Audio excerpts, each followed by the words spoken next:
મનુષ્યનું જે ઉત્સર્જન તંત્ર હતું એમાં મૂત્રપિંડ નલિકા એના વિશે જોઈ ગયેલા, એના વિશે આપણે સમજી ગયેલા. આજે એની થિયરી લખી દઈએ. ચલો ક્વેશ્ચન આપો, નવો ક્વેશ્ચન. મૂત્રપિંડ નલિકા વિશે, મૂત્રપિંડ નલિકા વિશે ટૂંક નોંધ લખો, ટૂંક નોંધ લખો. એની અથવા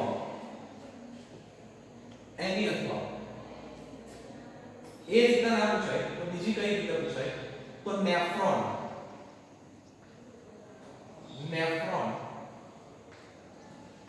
વિશે ટૂંક નોંધ, નેફ્રોન વિશે ટૂંક નોંધ લખો.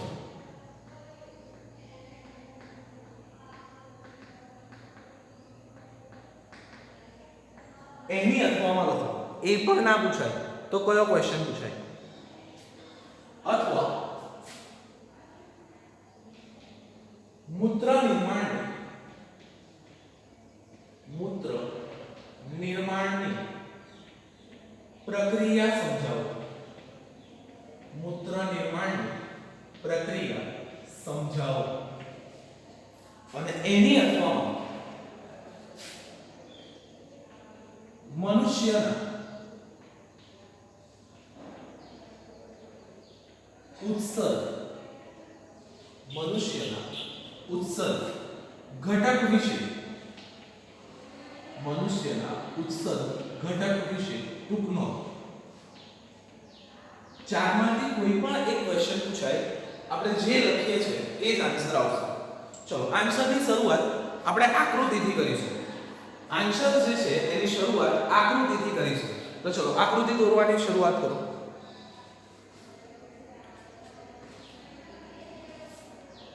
ચલો સૌપ્રથમ સંગ્રહણ નલિકા દોરો. કાલે દોરેલી એ જ આકૃતિ. સૌપ્રથમ સંગ્રહણ નલિકા.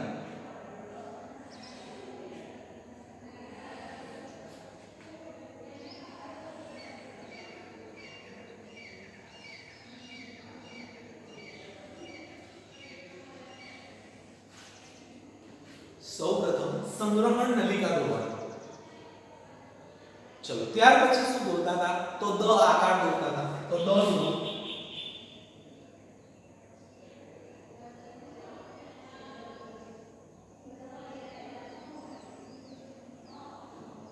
દ દોરતા.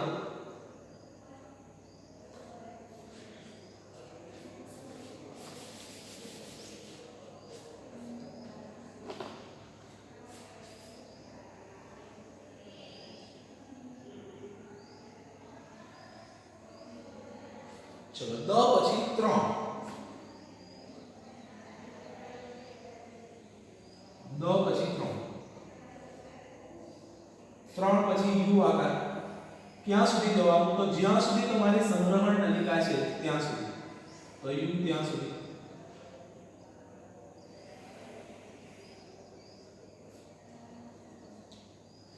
ચલો યુ થી પછી થોડો વળાંક અને પછી શું દોરવાનું? તો પી. પી ક્યાં સુધી? તો ઉપરનું જે સંગ્રહણ નલિકા છે ત્યાં સુધી. અને અહીંયાથી એને ગોળ આપી દો.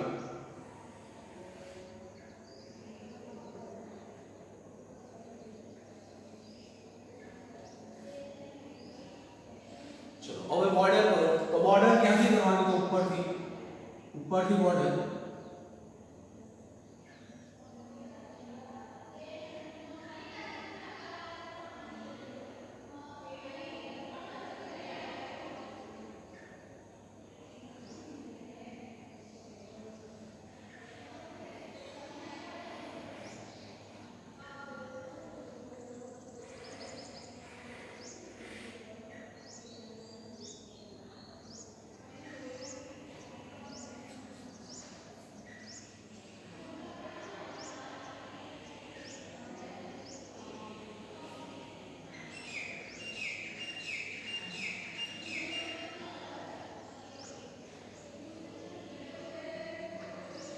આ બોર્ડર આપી દો.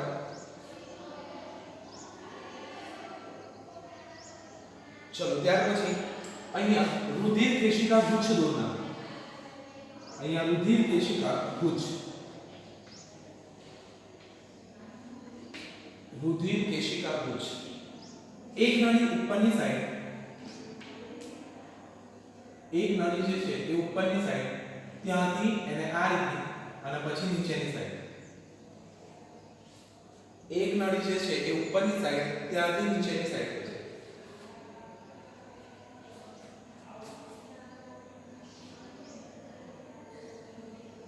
એટલે આ રીતની આવશે. ચલો હવે આ જે નળી છે એ નળીને આગળની સાઈડ ખેંચો. આ જે નળી છે એને આગળની સાઈડ, એને ફરીથી આગળ,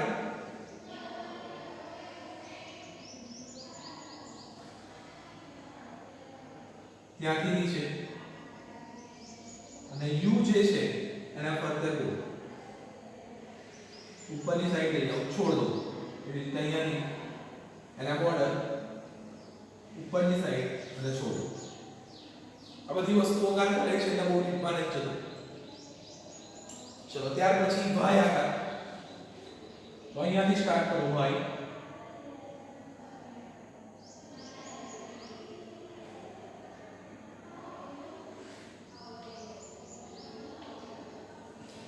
अब आया आते हैं अब અહીંયા नहीं आया था.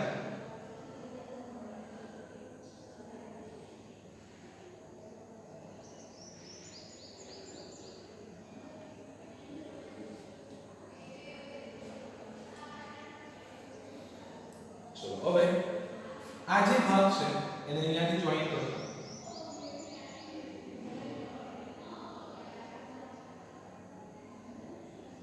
અને એને પાછું આ નળી સાથે જોઈન કરો.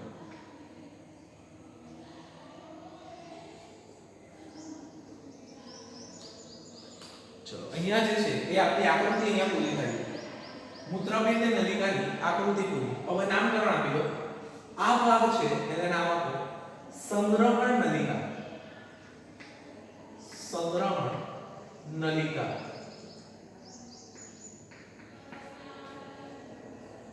ત્યાર પછી આ જે ભાગ છે એને નામ આપો નિકટવર્તી ગુચળામય નલિકા. નિકટવર્તી ગુચળામય નલિકા.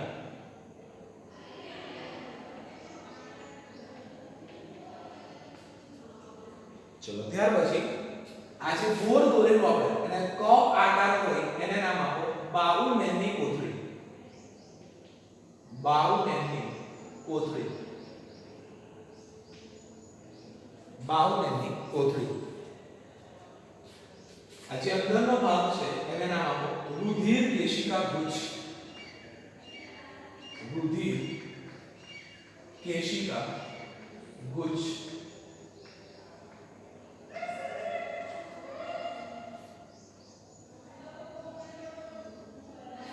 આ પી આકાર છે એને નામ આપો ખાલી નલિકા. આમ તો મૂત્રપિંડ નલિકાનો એક ભાગ હોય પણ આપણે શોર્ટમાં લખી દઈએ છીએ એને નલિકા.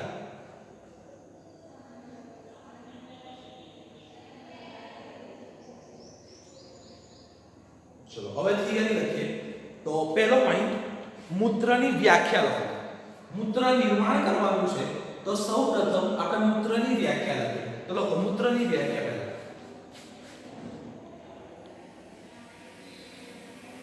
પહેલો પોઈન્ટ કરી નાખો મૂત્ર.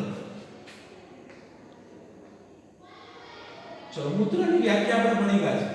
તો મૂત્રપિંડ શું કરશે? ઉત્સર્ગ એકમો જે છે નાઇટ્રોજન યુક્ત ઉત્સર્ગ એકમો યુરિયા અને યુરિક એસિડ એને શરીરની બહાર નિકાલ કરે છે અને એ પ્રવાહીને આપણે મૂત્ર કહીએ છીએ. તો લખો મૂત્રપિંડ. મૂત્રપિંડ રુધિરમાંથી મૂત્રપિંડ રુધિરમાંથી નાઇટ્રોજન યુક્ત ઉત્સર્ગ એકમ નાઇટ્રોજન યુક્ત ઉત્સર્ગ એકમ જેવા કે જેવા કે યુરિયા અને યુરિક એસિડ, યુરિયા અને યુરિક એસિડ વગેરેનું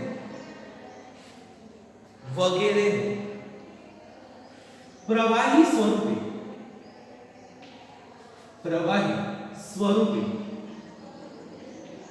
નિકાલ કરે છે, પ્રવાહી સ્વરૂપે નિકાલ કરે છે. આ પ્રવાહીને મૂત્ર કહે છે. આ પ્રવાહીને મૂત્ર કહે છે. ચલો બીજો પોઈન્ટ આપણે હવે મૂત્ર નિર્માણની પ્રક્રિયા. તો મૂત્રપિંડની અંદર એવું તો શું આવેલું છે જેનાથી આ ગારણની પ્રક્રિયા થાય છે, એટલે કે નાઇટ્રોજન યુક્ત ઉત્સર્ગ એકમો છે એ દૂર થાય છે. તો શું આવશે? મૂત્રપિંડ નલિકા. તો લખો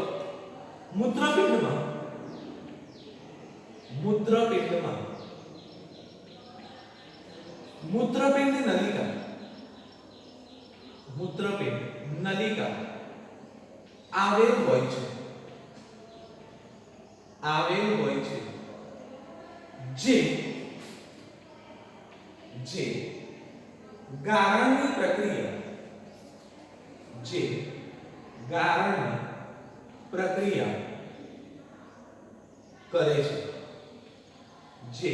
ગારણની પ્રક્રિયા કરે છે. આથી તેને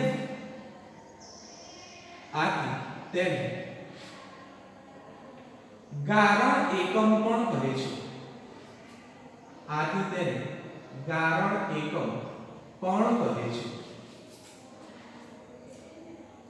ચલો એક મૂત્રપિંડમાં કેટલી મૂત્રપિંડ નલિકાઓ આવેલી હોય? તો 10 લાખ. લખો દરેક મૂત્રપિંડમાં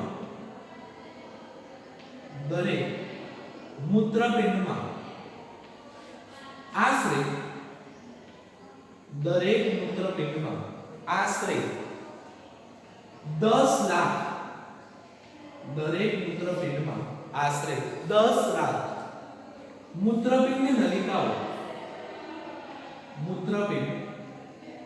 નલિકાઓ કૌંસમાં નેફ્રોન 10 લાખ મૂત્રપિંડ નલિકાઓ આવેલ હોય છે. ચલો હવે મૂત્રપિંડ નલિકાની શરૂઆત. તો મૂત્રપિંડ નલિકાની શરૂઆત ક્યાંથી થશે? બાઉમેનની કોથળીથી. અને અંત ક્યાં થશે? સંગ્રહણ નલિકામાં. લખો મૂત્રપિંડ નલિકાની શરૂઆત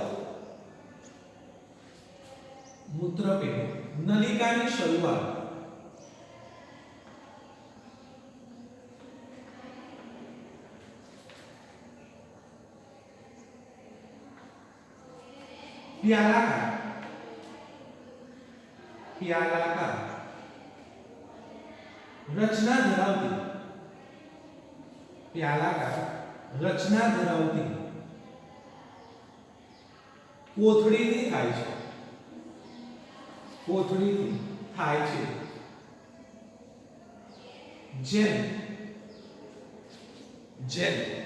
બાઉમેનની કોથળી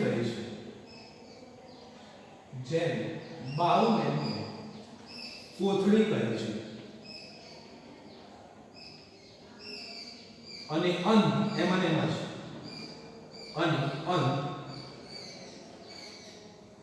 સંગ્રહણ નલિકામાં થાય છે.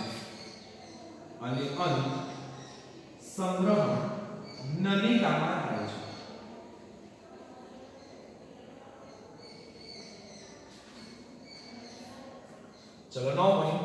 હવે બાઉમેનની કોથળીની અંદર શું આવેલું હોય છે? તો રુધિર કેશિકા ગુચ્છ. લખો બાઉમેનની કોથળીમાં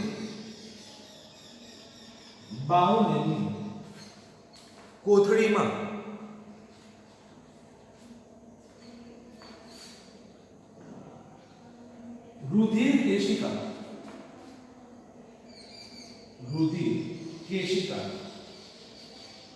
ગુચ્છ આવેલ હોય છે. આવેલ હોય છે, જ્યાં જ્યાં સૂક્ષ્મ ગારણ જ્યાં સૂક્ષ્મ ગારણ થઈ જ્યાં સૂક્ષ્મ ગારણ થઈ ગ્લુકોઝ અલ્પવિરામ એમિનો એસિડ અલ્પવિરામ પાણી અલ્પવિરામ ક્ષાર અલ્પવિરામ યુરિયા અને યુરિક એસિડ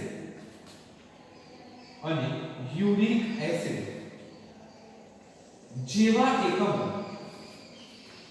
યુરિક એસિડ જેવા એકમો નલિકામાં જાય છે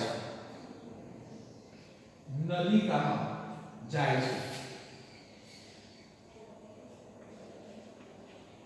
ચલો હવે શું થશે તો આ જે 6 એકમો છે એમાંથી 4 નું શું થઈ જશે પુનઃ શોષણ થઈ જશે કેમ કે એ લોહીને જરૂરી છે તો એ વસ્તુને આપણે એક શબ્દ આપતા હતા પસંદગીશીલ દ્રવ્યો તો લખો હવે પસંદગીશીલ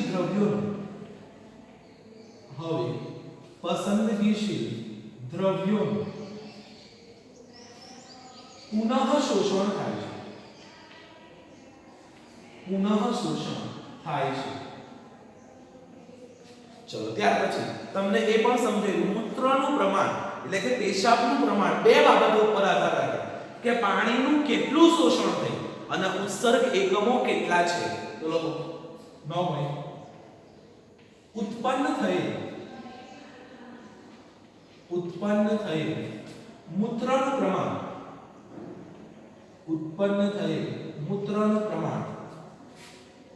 બે બાબતો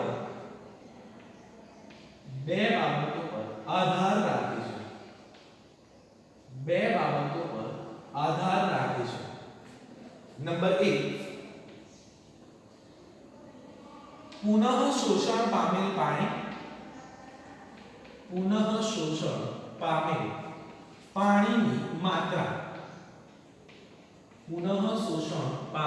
પાણીની માત્રા અને નવી લાઈનમાં લખજો તમે નંબર 2 ઉત્સર્ગ એકમોનું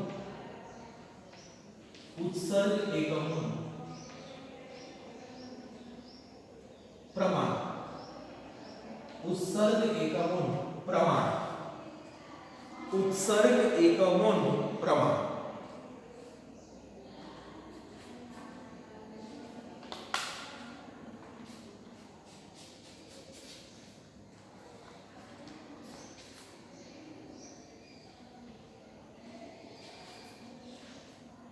ચલો 9 પોઈન્ટ હવે નિકટવર્તી ગુચરામય નલિકામાંથી મૂત્ર ક્યાં જશે સંગ્રહણ નલિકામાં લખો હવે ઉત્પન્ન થયેલ મૂત્ર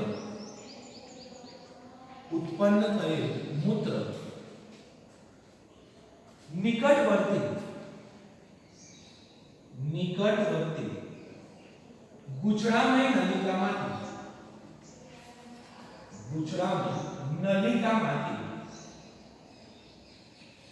સંગ્રહણ નલિકામાં પ્રવેશ પામે છે ચલો સંગ્રહણ નલિકા તમને કહ્યું કોની સાથે જોડેલી હોય મૂત્રવાહિની લખો સંગ્રહણ નલિકા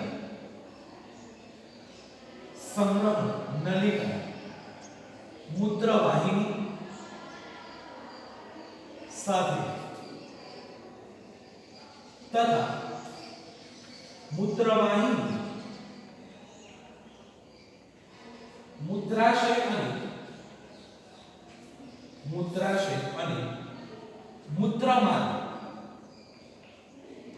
મૂત્રમાર્ગ સાથે જોડાયેલ હોય છે એમાંને બાદ લખી દો આથી મૂત્ર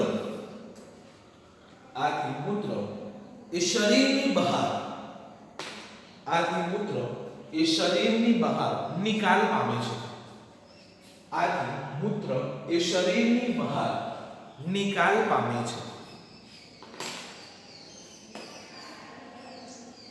ચલો ફરીથી એકવાર સમજી લો. આકૃતિની અંદર તો આપણને કોઈ પ્રોબ્લેમ નથી. હવે અહીંયા સમજો. તો પહેલા આપણે મૂત્રની વ્યાખ્યા લઈએ.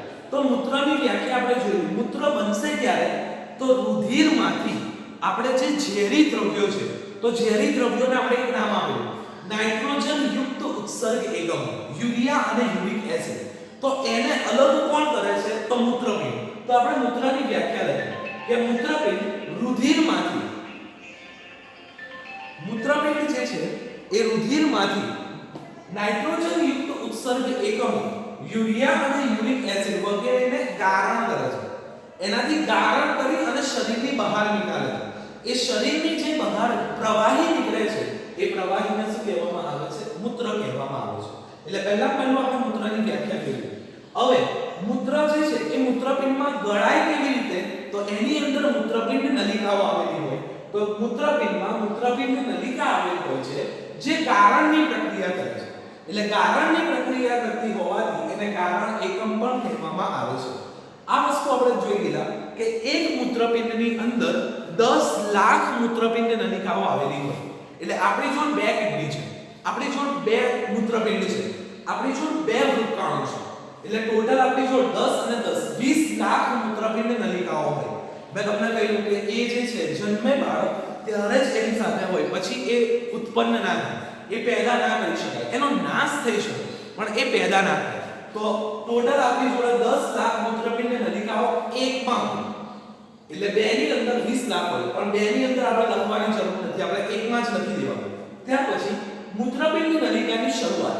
તો શરૂઆત જોઈએ તો પ્યાલાકાર રચના. મેં તમને કહ્યું કે અહીંયા પ્યાલો નથી દેખાતો. આકૃતિ જે છે એની અંદર પ્યાલા અથવા તો કપ આકાર નથી દેખાતો. અહીંયા એક શબ્દ મેં દીધો પ્યાલાકાર જે છે એની જોડે કપ આકાર પણ લખી દીધો.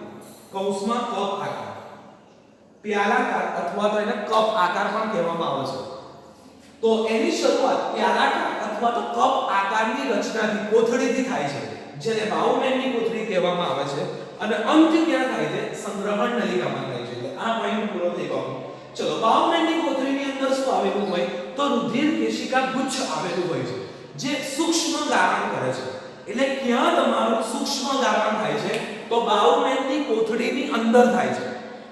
બાઉમેનની કોથળીની અંદર રુધિરનું સૂક્ષ્મ ગારણ થાય છે. અને કોના દ્વારા થાય છે? તો રુધિર કેશિકા ગુચ્છ વડે થાય છે. જેવી રીતે આપણે શ્વસનમાં ભણી ગયા, શ્વસનની આપલે ક્યાં થાય? ઓક્સિજનની આપલે ક્યાં થાય? તો વાયુ કોષ્ઠમાં. અને કોના દ્વારા? તો રુધિર કેશિકા. એવી જ રીતે સૂક્ષ્મ ગારણ ક્યાં થાય? તો બાઉમેનની કોથળીમાં થાય. અને કોના દ્વારા થાય? તો રુધિર કેશિકા ગુચ્છ વડે. એટલે રુધિર કેશિકા ગુચ્છ વડે સૂક્ષ્મ ગારણ થઈ. હવે એમાં 6 આપણા જે મેન હતા, ગ્લુકોઝ, એમિનો એસિડ, પાણી, ક્ષાર, યુરિયા અને યુરિક એસિડ. એમાંથી પહેલા જે 4 છે એ આપણા માટે અગત્યના છે, જ્યારે યુરિયા અને યુરિક એસિડ એ આપણા માટે કામના નથી, એને શરીરની બહાર કાઢવાનું. તો પહેલા જે 4 છે એનું પુનઃ શોષણ થશે. એને તો લોહીની એને જરૂર છે. લોહીમાં ગ્લુકોઝ, એમિનો એસિડ, પાણી અને ક્ષાર, એટલે કે આપણા શરીરમાં આ 4 વસ્તુની જરૂરી છે. તો એનું ફરીથી શું થઈ જશે? શોષણ થઈ જશે. ફરીથી શોષણ થાય છે એટલે આપણે એને નામ આપી દીધું કે પુનઃ શોષણ. અને 6 એ 6 નું નથી થતું, 4 નું જ થાય છે. એટલે આપણે શબ્દ આપી દીધો પસંદગીશીલ દ્રવ્યો. એટલે પસંદગીશીલ દ્રવ્યો પુનઃ શોષણ થાય છે. એટલે હવે બાકી શું રહે? તો યુરિયા અને યુરિક એસિડ. એટલે ઇન શોર્ટ આપણે એવું કહી શકીએ કે હવે ફક્ત મૂત્ર એકલું રહે. પહેલા 6 ઘટકો હતા, એમાંથી 4 ઘટકો આપણે લઈ લીધા, પુનઃ શોષણ કરી લીધું. તો હવે ફક્ત બાકી શું રહેશે? તો બે વસ્તુ, યુરિયા અને યુરિક એસિડ. અને એ શું છે? આપણું મૂત્ર છે. તો એ મૂત્રને આપણે શરીરની બહાર કાઢવાનું છે. તો હવે જે મૂત્ર છે એ ક્યાં જશે? નિકટવર્તી ગુજરામય નલિકામાં થઈ અને ક્યાં જશે? સંગ્રહણ નલિકા. હવે સંગ્રહણ નલિકા જે છે એ કોની સાથે જોડાયેલી હશે? મૂત્રવાહિની. મૂત્રવાહિની કોની સાથે જોડાયેલું હોય? મૂત્રાશય. અને મૂત્રાશય કોની સાથે જોડાયેલું હોય? મૂત્રમાર્ગ. યાદ કરો, મનુષ્યનું ઉત્સર્જન તંત્ર. તો મનુષ્યના ઉત્સર્જન તંત્રમાં આપણે બે કાન જેવી રચના બોલતા હતા. એ આપણે શું હતું? મૂત્રપિંડ હતું. તો એ મૂત્રપિંડની અંદર આવી 20 લાખ, એટલે એકની અંદર 10 લાખ, બે ની અંદર 20 લાખ, તો એકની અંદર આવી 10 લાખ મૂત્રપિંડ નલિકાઓ. અને એનો જે છેડો છે એ આપણે મૂત્રવાહિની સાથે હોય. મૂત્રવાહિની મૂત્રાશય અને મૂત્રાશય જે છે એ તમારું છેલ્લે ક્યાં હોય મૂત્ર માર્ગ દ્વારા હોય. એટલે એ વસ્તુ આવી ગઈ કે સંગ્રહણ નલિકા કોની સાથે જોડાયેલી હોય મૂત્રવાહિની સાથે. મૂત્રવાહિની જે છે એ મૂત્રાશય સાથે અને મૂત્રાશય એ મૂત્ર માર્ગ એટલે છેલ્લો જે પેશાબ જે છે મૂત્ર છે એ શરીરની બહાર આ માર્ગે નીકળી જાય છે. એ પહેલા અહીં આપણે બે વસ્તુ હતી કે ઉત્પન્ન થયેલ મૂત્રનું પ્રમાણ એટલે કે પેશાબનું જે પ્રમાણ છે એ કોના ઉપર આધાર રાખે છે તો પાણીનું કેટલું પુનઃ શોષણ થાય છે. માની લો કે આપણા શરીરમાં 2 લીટર પાણી છે એમાંથી 1 લીટર પાણીનું પુનઃ શોષણ થઈ ગયું તો 1 લીટર જે પાણી છે એ યુરિયા અને યુરિક એસિડ મારફતે બહાર નીકળશે. એટલે 1 લીટર પાણીનો તમારો પેશાબ થશે અને 1 લીટરનું પુનઃ શોષણ શરીરમાં એનું કોઈ કામ થઈ ગયું. એટલે જે તમારો ક્વેશ્ચન કોઈ છોકરાનો એક ક્વેશ્ચન હતો કે જેટલું વધારે પાણી પીએ એટલું તમારું કેમ પેશાબ વધારે લાગે એનું કારણ કે એની કેપેસિટી જે છે એ તો પુનઃ શોષણ કરવાની કેપેસિટી તો એની જ રહેવાની પણ તમે પાણી વધારે પીવો છો એટલે પુનઃ શોષણ એટલું ને એટલું જ થશે. માની લો કે 2 લીટર પાણી પીવો છો પુનઃ શોષણ 1 લીટરનું થાય તો 1 લીટર પેશાબ નીકળશે. પણ માની લો કે 3 લીટર પાણી પીવો છો તો ત્યારે એવું નહીં થાય કે પુનઃ શોષણ 2 લીટરનું થઈ જશે. પુનઃ શોષણ 1 લીટરનું થશે એટલે 2 લીટર તમારું મૂત્ર મારફતે બહાર નીકળી જશે. તમારે કહ્યું કે પાણીમાં ઓગળી જાય એટલે આ જે વધારાનું પાણી છે એની અંદર જે યુરિયા અને યુરિક એસિડ ઓગળી અને શરીરની બહાર નીકળી જશે. એટલે આ જે હતું એ મૂત્રપિંડ નલિકા કે મૂત્રપિંડ નલિકા નેફ્રોન કે મૂત્ર નિર્માણ કે અથવા તો મનુષ્યનો ઉત્સર્ગ મનુષ્યના કરી દેજો મનુષ્યના ઉત્સર્ગ એકમ વિશે ટૂંક નોંધ. ચારમાંથી કોઈ પણ તમારે શબ્દ કે આપણે વસ્તુ જે છે થિયરી જે છે એ આ લખવાની અને આમાં લખી દેજો મોસ્ટ આઈએમપી થિયરી છે. હવે કાલે ધમની અને શિરા વિશે ચલેલું એનો ખાલી તફાવત લખી દે. લોકો તફાવત આપો નવો ક્વેશ્ચન આપો તફાવત આપો ધમની અને શિરા. તફાવત આપો ધમની અને શિરા. ચલો પહેલી સાઈડ એટલે ડાબી સાઈડ જે છે એ ધમની આપો અને જમણી સાઈડ શિરા આપો. ડાબી સાઈડ ધમની જમણી સાઈડ શિરા. ડાબી સાઈડ ધમની આપો જમણી સાઈડ શિરા. તફાવતનું કોલમ બનાવી દો. ચલો ધમનીમાં પહેલો પોઈન્ટ લખો. ધમનીની અંદર પહેલો પોઈન્ટ લખો હૃદયમાંથી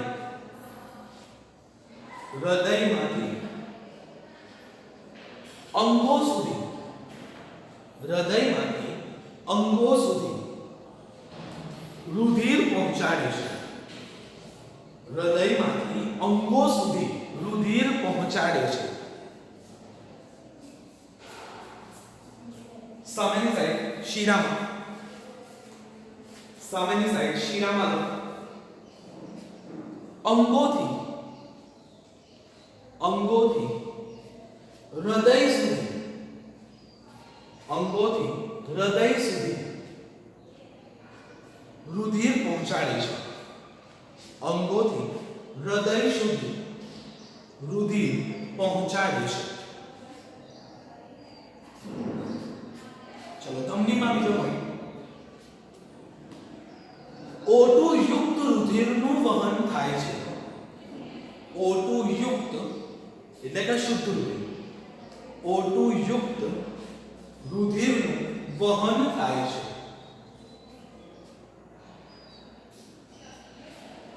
ચલો શિરાની અંદર લખો O2 વિહીન રુધિરનું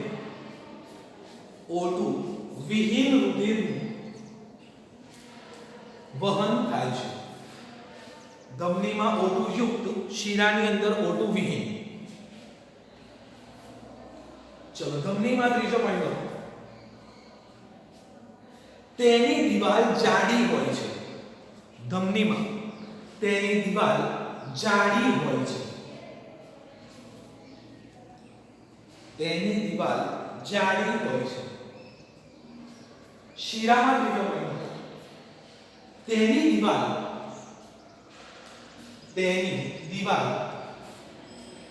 પાતળી હોય છે. તેની દિવાલ પાતળી હોય છે.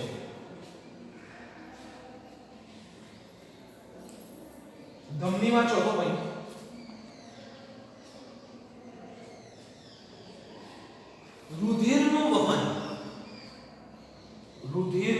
વહન ઊંચા દબાણે થાય છે.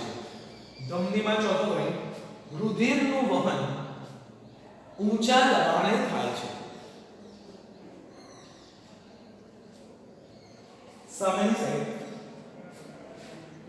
શિરામાં રુધિરનું વહન નીચા દબાણે થાય છે. રુધિરનું વહન નીચા દબાણે થાય છે. ચલો 4 પોઈન્ટ પૂરા થઈ ગયા. તો પહેલો પોઈન્ટ ફરીથી જોઈ લો. ધમની જે છે એ હૃદયમાંથી અંગો તરફ, જ્યારે શિરા અંગોથી હૃદય તરફ. પહેલો પોઈન્ટ પૂરો. બીજો પોઈન્ટ આવશે, ધમની જે છે એ O2 યુક્ત રુધિરનું વહન કરે, શિરા O2 વિહીન રુધિર. ત્રીજો પોઈન્ટ, ધમનીની દીવાલ જાડી હોય, શિરાની દીવાલ પાતળી હોય. ચોથો પોઈન્ટ, ધમનીમાં રુધિરનું જે વહન છે એ ઊંચા દબાણે થાય, જ્યારે શિરાની અંદર રુધિરનું વહન નીચા દબાણે થાય. 4 પોઈન્ટો પૂરા. અહીંયા આપણું ચેપ્ટર કમ્પ્લીટલી પૂરું. ચેપ્ટર જે છે એ કમ્પ્લીટલી પૂરું. ટેસ્ટ તમારો શુક્રવાર રહેશે. ટેસ્ટ જે છે એ તમારો શુક્રવાર રહેશે અને 1.5 કલાકનો રહેશે. કેમ કે આખું ચેપ્ટર છે અને બધું થિયરિકલ છે. માર્ક્સ વધારી દઈશ અને થિયરી વધારે પૂછીશ. બધી થિયરી આવી જશે, બધી કમ્પ્લીટ કરજો. કાલે હવે વિડિયો જે અપલોડ કરીશ એ ફક્ત તમારી એડવાઇસ માટે. કાલે એક વિડિયો અપલોડ કરીશ, એની અંદર એડવાઇસ આપીશ કે કેવી રીતે તૈયારી કરવી, કેટલા આપણા ચેપ્ટર પતી ગયા, એ ચેપ્ટરની અંદરથી કઈ કઈ વસ્તુઓ પૂછાશે, એ બધી વસ્તુઓ જે છે એ કાલના વિડિયોમાં અપલોડ કરીશ. એટલે કાલે સ્ટડી જે છે એટલે કે ચેપ્ટર નહીં ચલાવું કોઈ, પણ તમને શીખ આપીશ, તમને સમજાવીશ કે ભાઈ માની લો કે ભાઈ આ ચેપ્ટરમાંથી આટલું કરો, આ ચેપ્ટરમાંથી આટલું કરો, મહેનત કેવી રીતે કરવી અને તમે કેવી રીતે કરો છો, તમારી અંદર સુધારા કેવી રીતે આવે, એ બધી વસ્તુ જે છે કાલે એક શોર્ટ વિડિયો બને અને અપલોડ કરીશ. કાલે કોઈ વધારાનું નહીં આવે, લખાણ કશું આવશે નહીં. કાલે ખાલી સમજણ માટે એક વિડિયો અપલોડ કરીશ. શુક્રવારે આપણો ટેસ્ટ ટાઈમિંગ પછી દઈશ. અહીંયા આપણું ચેપ્ટર કમ્પ્લીટલી પૂરું. જેટલું આપણને સિલેબસમાં આપેલું એ સિલેબસ પ્રમાણે આપણે બધું લખી દીધું અને બધું કમ્પ્લીટ થઈ ગયું. એટલે આજે અહીંયા સુધી આપણું કમ્પ્લીટ પૂરું. હવે બાકીનું કાલે જોઈએ.